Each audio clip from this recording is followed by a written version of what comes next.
Halo semuanya, di sini saya Hanif Ramadan dari jurusan Hubungan Internasional 2022. Sedikit ingin menjelaskan terkait dengan 3 pendekatan yang dapat kita gunakan dan dapat kita pelajari terkait dengan teknologi komunikasi.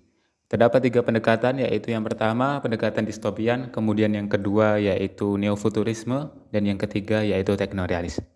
Baik, sebelum kita mengacu terhadap satu pendekatan, kita kulik satu pendekatan, saya akan sedikit menjelaskan dari ketiga pendekatan tersebut. Yang pertama yaitu pendekatan distopian. Oke, pendekatan distopian dapat kita artikan atau dapat kita jelaskan bahwasannya manusia mereka beranggapan bahwasannya teknologi dan segala perkembangannya itu di masa depan akan lebih buruk dari masa kini. Mereka beranggapan bahwasannya teknologi akan membawa pengaruh yang lebih buruk di masa depan. Maka dari itu sebenarnya distopian juga sering mengkritik bahwasannya teknologi ini akan berimpact atau berdampak terhadap sosial politik masyarakat di masa yang akan datang. Kemudian untuk pendekatan yang kedua yaitu neofuturis atau kita sering sebut dengan neofuturisme. Untuk pendekatan yang kedua ini penganut aliran neofuturisme beranggapan dan mereka merasa bahwasanya teknologi dan komunikasi di masa yang akan datang adalah sebuah optimisme, adalah sebuah keyakinan yang nyata bahwasanya teknologi akan membantu manusia, akan membawa perubahan yang ke arah positif di masa yang akan datang. Kaum neofuturisme ini beranggapan bahwasanya teknologi itu akan membawa sebuah perubahan yang membantu dalam manusia bekerja gitu. Kurang lebihnya seperti itu. Pendekatan ketiga yaitu teknorealis. Aliran teknorealis adalah aliran yang menjadi penengah antara distopian dengan neofuturisme. Aliran ini mencoba menjembatani antara pesimisme yang dibawa oleh distopian dengan optimisme atau harapan baru yang dibawa oleh kaum neofuturisme. Kan bahwasanya aliran teknorealis ini adalah aliran yang memang mereka berada di tengah-tengah, tidak terlalu pesimis dan tidak terlalu optimis juga. Mereka menganggap bahwasanya ada dua sisi di sini, yang dimana teknologi itu bisa membawa dampak negatif dan bisa membawa dampak positif.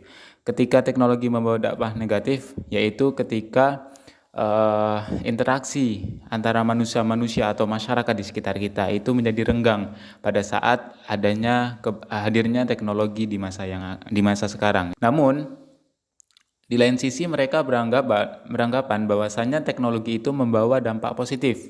Dampak positif yang dibawa oleh teknologi yaitu ketika mungkin banyak pihak yang sudah lama tidak bertemu, sudah lama tidak berjumpa, dengan hadirnya teknologi mereka mendapat kesempatan untuk bisa bertemu kembali.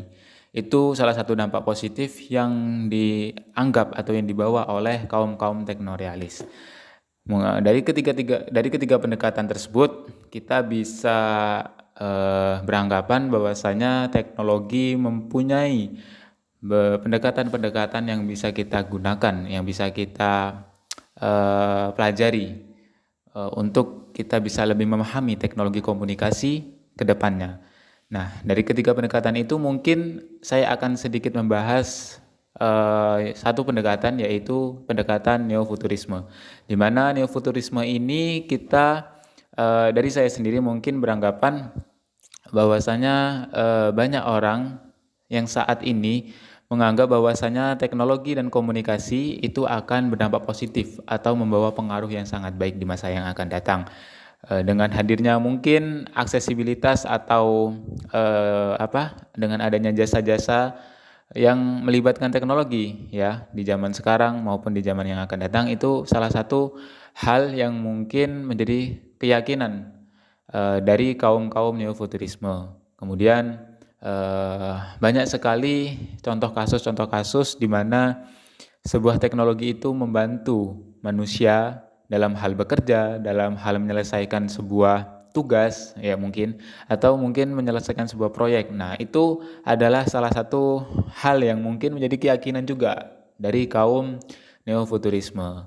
Nah, untuk itu saya mencoba untuk mengangkat sedikitnya pendekatan terkait dengan neofuturisme yang mungkin dari kalangan remaja banyak sekali yang meyakini atau menggunakan pendekatan neofuturisme terhadap teknologi dan komunikasi yang saat ini.